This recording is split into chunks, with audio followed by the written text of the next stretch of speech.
in person, 7 defendants. Their names, you have a copy of the complaints? Yeah, okay. So you see all the various names.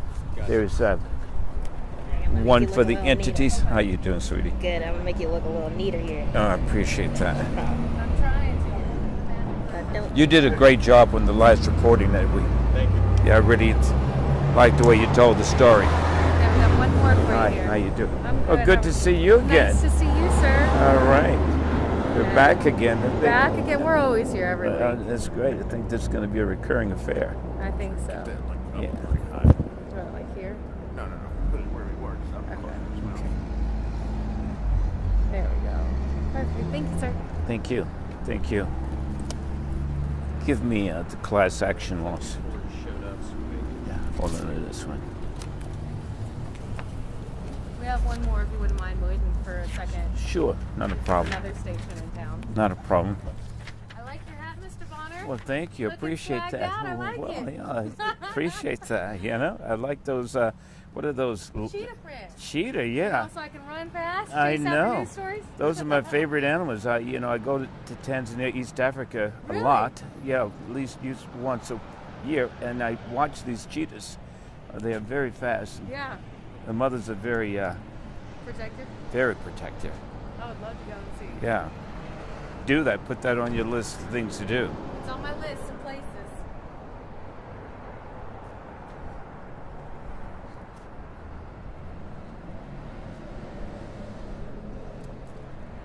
Hi, I'm Lee. I work at KSAT. Oh, this is Vic Bonner, my co-counsel with me. Nice to meet you. Yeah. Yeah.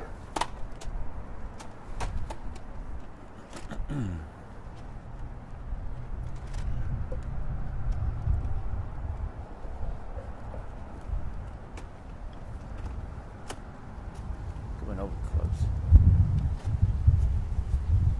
Stand right.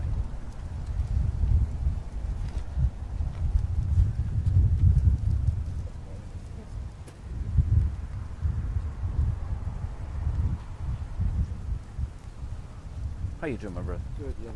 How Good, are you? good to see you again. Didn't we see you yesterday? Yes, you did. Yeah, exactly. Okay, good. Did you guys air those from yesterday? Yes. Okay.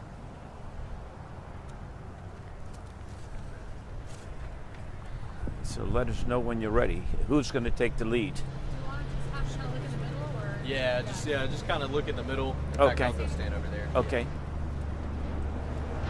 Stand kind of back. Okay. Everybody good? Mr. Bonner, can we have you say and spell your first and last name for us, sir? Yes. My name is Charles, Charles, Bonner, Bonner. And the law firm you're with? I'm with the law firm of Bonner and Bonner. The other Bonner is my son. But I also have a co-counsel who is attorney Vic Bonner out of Houston, Texas. And you're based out of San Francisco, correct? Yeah, my office is in the San Francisco Bay Area, Sausalito specifically, just across the Golden Gate Bridge. Talk to us about this lawsuit that you're serving to different entities throughout Uvalde. Last night, we met with a room full of parents and their little children, and our hearts were literally aching with the stories that we were hearing, the parents, and what we've heard from the children themselves. Parents were telling us that kids are threatening suicide. They're totally changed from what they were on May 23rd, the day before this incident. They can't leave home. They're afraid to leave home. They're afraid to even take a shower without the door being open. One child is having a nightmare that she's having a heart attack. In fact, 2 children. The parents are traumatized because they've seen this total night and day change in their parents, and they don't know what to do. Their kids are literally traumatized. One child was at school, in a new school, and the mother was called to come pick him up because he had wet himself. And she had to take clothes and then take him out of the school. In fact, they had to move out of Uvalde because he refused to even be in Uvalde. He was so terrified. They're having dreams and nightmares that their parents themselves may be harmed. One little child, Joseph, told us about how he had wrapped a rope around the doors and barricaded. He was and barricaded the door to keep this shooter from coming in, and he was there last night. And what the parents are concerned with is who's going to be next, whose child is going to be next. Is it going to be your child? Is it going to be your mother, your daughter, your son? Because it's not a matter of if another one of these incidents is going to happen. It's only a matter of when and to whom it's going to happen. But it's going to happen. And that's why we have now secured the chief of psychiatry at Stanford University, Dr. David Spiegel, to one, give us an opinion about the kind of trauma that these children are experiencing and what's the long-term prognosis, what the future holds for them. And he has given us a report dated just the 28th that's saying their brains are now permanently injured.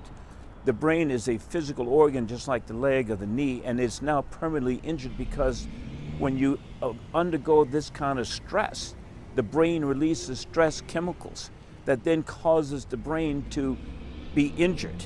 It's a physical injury. It will never be the same. It's like being branded when you're on the farm, as I grew up with, branding a cow. That mark is always on their brain. And now they need therapy. He's going to conduct therapy with them and then lay out a program for future therapies going in the future. All of that is as a result of what these particular law enforcement people failed to do, their omissions, their willful, deliberate indifference to the harm that their actions would cause and that was causing at the time. So we're here to serve with our process server a courtesy copy of this $27 billion lawsuit that is seeking two things. One, compensation to take care of all of these children in this class action. These are all the survivors, everyone who was in the zone of danger, everyone who was in the classroom trying to survive, seeing the dead bodies, hearing the shots, hearing the screams, hearing the radio from the law enforcement not coming in, even though they were begging, come help us. So this lawsuit is seeking compensation for all those people in that zone of danger, plus is seeking policy changes.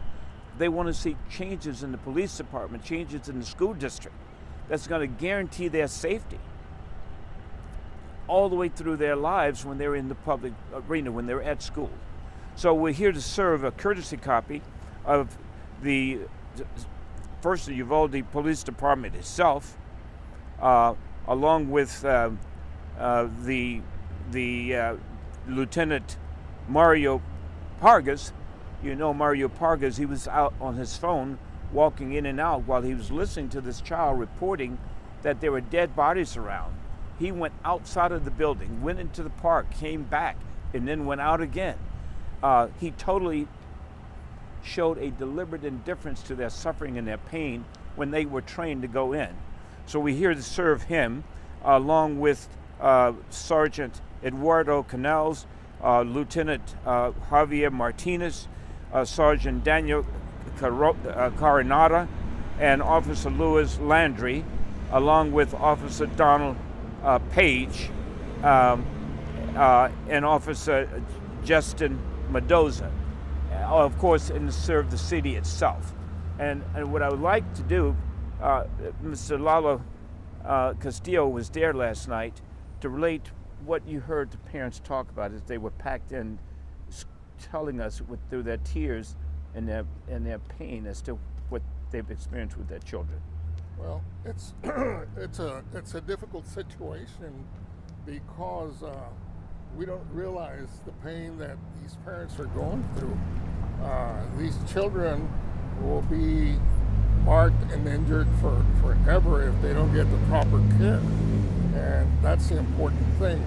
A lot of parents don't want to get involved, and they see their children running, playing, just being normal, not realizing that, the consequences that, come after a few years, and that's very important. But, the children are really just, I feel sorry for them, and unless you've lost a child, you don't understand what these families are going through.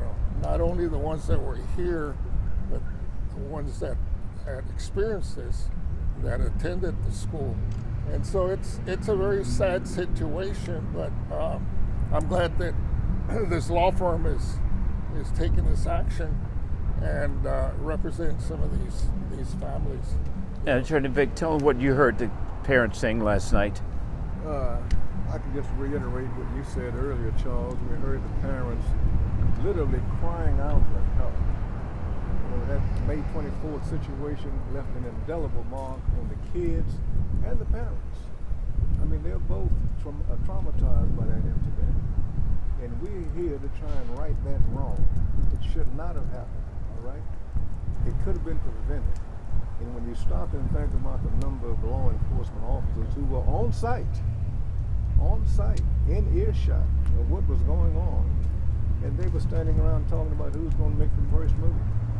So I think some changes need to be brought about, and we're here to see that it's done.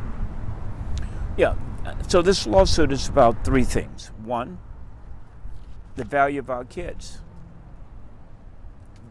The law enforcement agencies, Daniel Defense, didn't care about the value of our kids.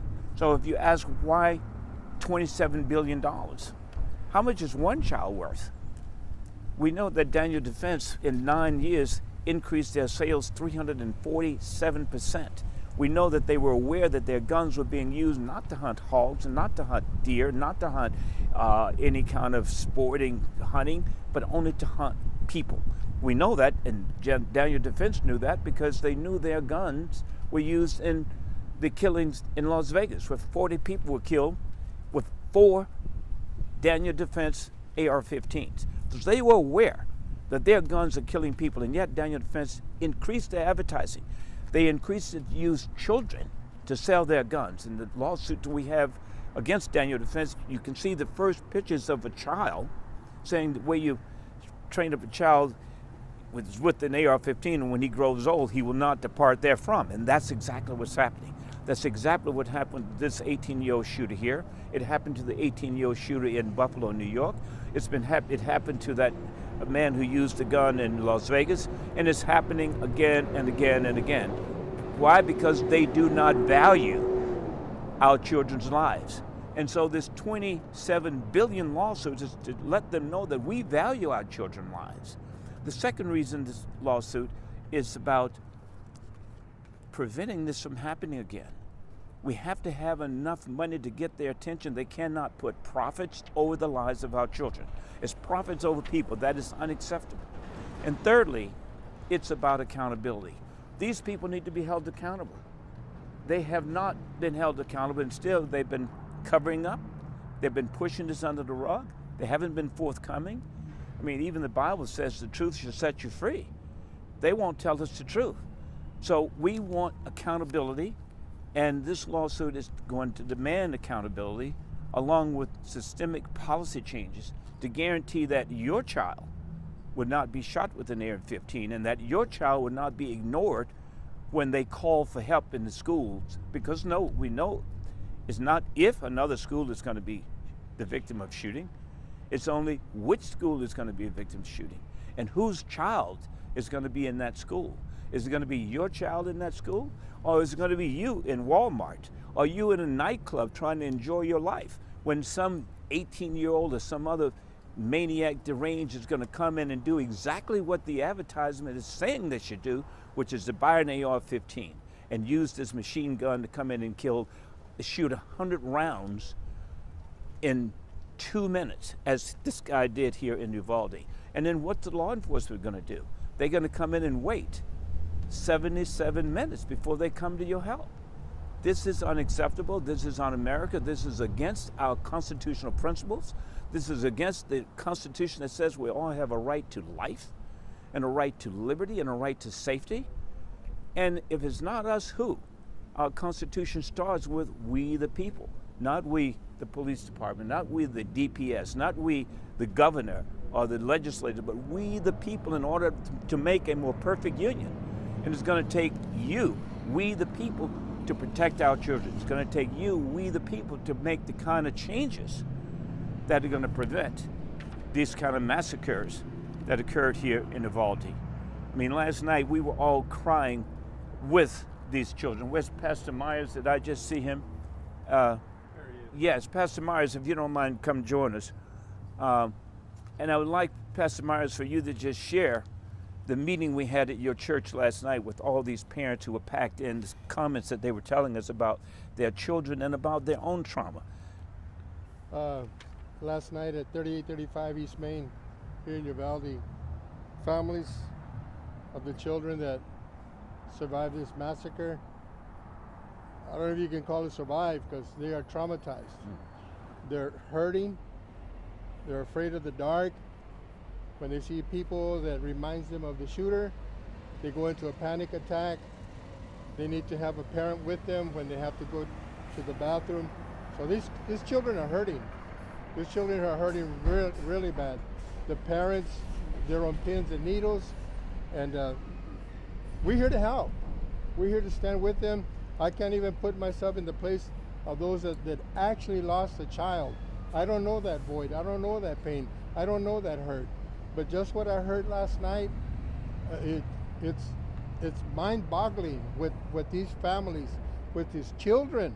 These children are going through it at such a tender, young age of going through what they're going through. And it just broke my heart. I teared up, and it hurts. And I talking to one of the parents today. He said, it's not about the money. It's about change. But this AR-15s, change has to happen. God forbid that there's something like this happen again somewhere else. Maybe your child, or somebody else's child. God forbid that this happens again. So, you know, if this is what it takes to wake them up, to shake them in their foundation, well, let it be so. But these children are hurting. Yeah. These children are hurting. The parents of the victims that actually lost child, God help them. All I can say is God help them, because it's painful and it hurts to see them. And people in this city, still walking around with their heads up high, with their collars standing up like nothing has happened. Sweep it under the rug, forget about it. People are saying, get over it, get over it. Everybody, life is death, death is life. Yeah, but these were not natural causes. These children were massacred. Calling 911, send the police. The police right outside the other door. Nothing, absolutely nothing. So yeah, change needs to take place today, not tomorrow, today. Yes. Seguro que sí. Anoche, ahí en nuestra iglesia 3835 East Main, había un grupo de familias de niños que salieron pues, de esta tragedia. Estos niños están tramados hasta el fundamento de sus almas, oyendo a los padres hablar de lo que están pasando, cómo se sienten cuando salen a comer o andan haciendo mandados, quehaceres. Estos niños, miran una persona que los recuerda de este joven que mató a los niños, se asustan, luego se quieren ir para su casa porque no pueden. Y oyendo a los padres hablar de sus hijos, cómo se sienten, cómo están, tiene que haber cambio. Ahora, aquí en la ciudad hay personas que todavía se andan parando el cuello como que son algo importante, cuando ahí en la escuela en la RAB, por más de una hora, estos oficiales hicieron nada para proteger a estos niños. Tiene que haber cambio. Si se llega a este punto de multar estas agencias, que se haga. Pero algo tiene que pasar. Algo tiene que pasar. Decías algo de que no se trata del dinero, sino de que haya... Yes, uno hablando ahorita, como una media hora, hablando con un joven, me dijo, no se trata del dinero. No se trata del dinero, se trata de agarrando la atención para que haya cambio ya, ahorita. No están haciendo esto para beneficiarse del dinero, están haciendo eso porque quieren cambio. El cambio se necesita ahorita. All right. Mr. Bonner, looking at the list of people that you're representing, it's a long list of people that you're representing, but there's 21 families that aren't on there. Is there a reason that the victims' families aren't on this lawsuit? There's no reason. We're here to represent anyone who contact us. There are many families who have lawyers, but any family who does not have lawyers, we are here to to help them and to support them and to represent them. In fact, we've had clients sign up since yesterday. We're meeting with some clients and families in a few minutes when we leave this press conference, when we finish serving the scoundrels here at City Hall. We will be meeting with more clients. They're signing up every day because people are hurting and their children are hurting and they don't know what to do and there's no one helping them. So that's why you see the list here, but this list is growing every day. Vic, did you want to say? Let us not forget about the culpability of Oasis Outback. Yes. Oasis Outback, which is right down the street, has very unclean hands in this particular situation. There's no way in the world they can justify selling anybody 2 AR-15 assault rifles with multiple rounds of ammunition within a week's period of time. What are you going to do with this gun? All right? What are you going to hunt with these guns? It should have raised a red flag for them. They were concerned about making a profit on that AR-15, those 2 AR-15s that they sold to this guy. There's no way in the world they can justify that. Secondarily, in our lawsuit against the gun manufacturer, I want you all to take a close-up of this ad that's been run on social media by the gun manufacturer that clearly shows a young child sitting with an AR-15 assault rifle. And on that point, these are the kind of ads that the gun manufacturer is putting on social media. And if you look at this is directly from Daniel Defense, and you look at the date. The date of this ad is May 14th, 2022. And guess what happened barely 2 weeks later? This is what we're here to combat. All right? We're here to fight for the citizens of this town. And we're going to make some changes. We're going to be responsible for making some changes. And I understand that fight. I remember specifically at a city council meeting that you attended at the Civic Center, Nikki Cross, guardian to Uzziah, who was killed in that classroom, she said she'd never heard of this lawsuit. Is there a reason that you didn't at least reach out to the 21 families to let them know this is what we're doing, this is our mission, this is our creed? Is there a reason why you didn't make those contacts? No, you did a report and this was all public. And we said at that time that we only had, I think, maybe 3 families at that time, that any family who wanted to reach out to us, please do so. As attorneys, we cannot solicit clients, and we don't solicit clients. We represent people who come to us. There are many of these families you're mentioning, they have attorneys. And if they have attorneys, ethically, we can't contact them. So all we're letting everyone know that we are servants, just like Pastor Myers. I mean, from day one, when I met Pastor Myers, we had no clients. We were just out there cleaning up the graves, cleaning up the debris from around the memorial here in the park. And from there, we met one parent, and then we met another parent. And we say, if you want us to represent you, we'll be happy to do so. These are the people, all of this list of parents have come to us. They sign up with us, they go online to our website. Sandra, my legal assistant, talks to them on the phone. Any of those parents that you are referring, if they don't have attorneys, please call us. My phone number is 415-601-0268. That's the law offices of Bonner and Bonner. The other Bonner is my son. And also you can go to our webpage, bonnerlaw.com. You can also contact my co-counsel, Mr. Vic Bonner. You can give him your contact information. Yes, it's Vic Bonner. My phone number is 832-433-6565. My email address is vicbonneresq@gmail.com. And by the way, I'm out of Houston, Texas. So you've got a Texan here, all right, on the scene, ready to represent you. Okay? Yeah. Give us a call and we can be of any assistance to you. We're here to help. And my email, incidentally, is charles@bonnerlaw.com. And again, we don't want to leave any victim behind. Anyone who is in the zone of danger, any parent who is on the school premises, any child who is in the school, any janitor, any teacher, any cafeteria worker, any bus driver who was there, who was loading on these bleeding kids who were dying and had been there for over an hour bleeding, waiting for help.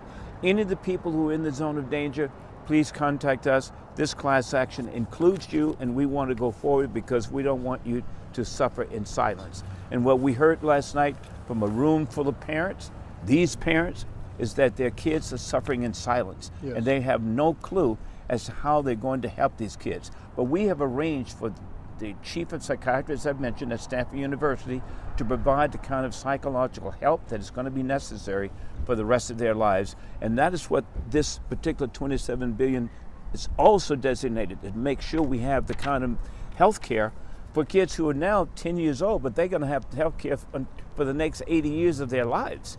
And this $27 billion is to make sure that help, that medical help, that psychological help is there. Because we know from the soldiers who come back after being well trained, they have degrees, they've been healthy. When they go to war, they're flying planes, but when they come back, we see them homeless, we see them on drugs, we see them unemployed. Why? Because their brains have been damaged from trauma. These children's brains have been damaged in the same way the soldiers have been damaged. And we do not want to see them homeless and hungry and without work, and we're not going to. With those people who are responsible, everyone who is responsible, we will hunt them down and we will go after them and we will make them pay and take responsibility for what they've done to all these children. And as far as the children are concerned, let me really bring it home to you. You cannot, as hard as you try, unsee what you've seen. What they saw has made an indelible imprint on their mind. Wait one second. It's going to be there for the rest of their lives. Another good analogy is that try putting the toothpaste back into the tooth container. You can't do it. So you cannot excise those thoughts and those memories and that vision out of those child's lives. That's what we're here to do, to help them cope with what has happened. I would like to say, excuse me, Mia, I would like to say to the families, those of you that actually lost a child, I would encourage you, talk to Mr. Bonner, ask him the questions that you have, ask him the hard questions, ask him the difficult questions, ask him the questions that nobody's answered. Ask him, find out where his heart is in all of this. And you're going to see that he's looking out for the families. He wants to bring that healing that the families so much need. So I would encourage you, if you don't have somebody to represent you, he gave you his phone number, his email, talk with him and ask him the hard questions. Ask him the questions that are in the back of your mind. I mean, talk with him. Let him know what you're feeling. It's obvious we know what you're going through. So I would encourage you, Pastor Myers, you know who I am right here. I'm telling you, ask him. Ask him the difficult questions, the hard questions, the questions nobody's asking. Ask him. Talk with my brother right here. So I would encourage you to do that. I would encourage you to do that. The question I have, the only notable time in history where victims of a mass shooting have gone after a gun maker, Sandy Hook, they were successful in that lawsuit, but time and time again, victims have gone after gun manufacturers and have ended up bankrupt in that fight. How are you going to make sure that you continue to protect the people you're representing, to make sure that they don't face that bankruptcy that other victims of mass shootings have by going after a gun maker? Yeah, well, we are working with organizations, specifically Evertown, that is a nonprofit organization. We will be working with nonprofits to make sure that doesn't happen. No one here is going to go go bankrupt because of this lawsuit. And we cannot proceed against fear. We cannot let this tragedy happen because we're afraid of anything. We're not afraid of anything. And we will not stop until we get justice for these people. Right now, they're literally marinating in this injustice. And there's no light at the end of the tunnel. They're just suffering and in misery for the children. The children are suffering and the parents are suffering. So we cannot default to any kind of fear. It's like we walk through the shadow of this fear, but we will fear no evil. And this is evil. This is beyond just negligence. This is gross negligence. Daniel Defense is making billions off killing our kids. That's gross negligence. That's recklessness. And that's why we're seeking punitive damages against them. We're suing Daniel Defense for $6 billion. So between the $6 billion and the $27 billion, it's $33 billion lawsuit because our children's lives are valuable. These people do not value our kids' lives. And that's the message here. So we're going to go in now and serve 7 defendants, and then we'll be right back out. Okay? Okay, we'll be right back. Keep those mics on, please. Oh, okay, very good. Stick around so we If, know how if anyone wants to follow us in, that's perfectly fine. We're going to serve. Thank you. Driver says you want to pull off the